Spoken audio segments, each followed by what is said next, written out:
જૂનાગઢ જિલ્લાના પિખોર ગામે દેશના વીર સપૂતને આખરી સલામ આપવામાં આવી, જ્યાં માતૃભૂમિની રક્ષા કરતા શહીદ થયેલા જવાન દયાતર ભરતકુમાર કણાભાઈને તેમના માદરે વતનમાં લાવવામાં આવ્યા હતા અને રાજ્ય તેમજ લશ્કરી સન્માન સાથે ગાર્ડ ઓફ ઓનર આપીને અંતિમ વિદાય આપવામાં આવી।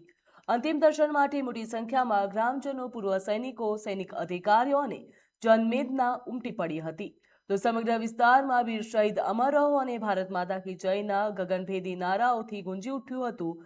દેશ માટે સર્વોચ્ચ બલિદાન આપનારા વીર જવાનને શ્રદ્ધાભેર વિદાય આપતા સમગ્ર વાતાવરણમાં ગમગીની છવાઈ ગઈ હતી, જ્યારે હજારો લોકોએ તેમના શૌર્ય અને બલિદાનને નમન કર્યું હતું।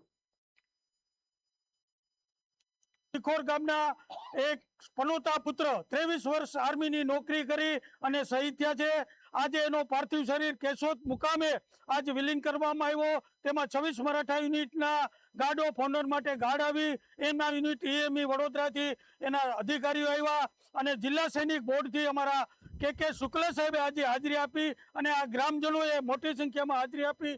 માજી સૈનિક સંગઠનોના સૈનિકોએ હાજરી આપી। તે બદલ હંમેશા માજી સૈનિક એનો આભારી રહેશે અને પરમ કૃપાળુ પરમાત્મા પાસે પ્રાર્થના છે કે દયાતર પરિવારમાં આજે આ આફત આવી છે, એમાંથી જલ્દી એ નીકળે અને પાછો એના પરિવાર સાથે સુખ શાંતિ નીકળે, એવું અમે પરમાત્મા પાસે પ્રાર્થના કરીએ છીએ। જય હિન્દ, જય ભારત, વંદે માતરમ।